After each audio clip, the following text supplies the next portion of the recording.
आजच्या मोबाईलच्या काळात मुलांचे पुस्तकांशी नाते कमी होताना दिसते, पण अवांतर वाचनामुळे मुलांच्या विचार विश्वाला नवी चालना मिळते.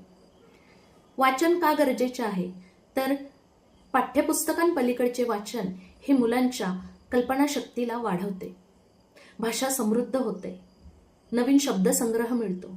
वाचनामुळे विचार करण्याची, प्रश्न विचारण्याची आणि स्वतःचे मत मांडण्याची क्षमता विकसित होते. यामुळे आत्मविश्वास वाढतो.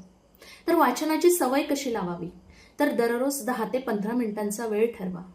त्यांच्या वयाला आणि आवडीला साजेसे पुस्तक निवडा. रोज कथा वाचून झाल्यावर त्यावर थोडा संवाद करा.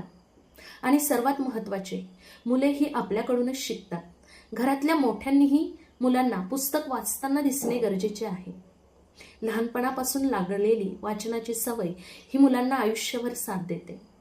तुमचं मत काय आहे कमेंटमध्ये नक्की सांगा आणि पेजला फॉलो करा.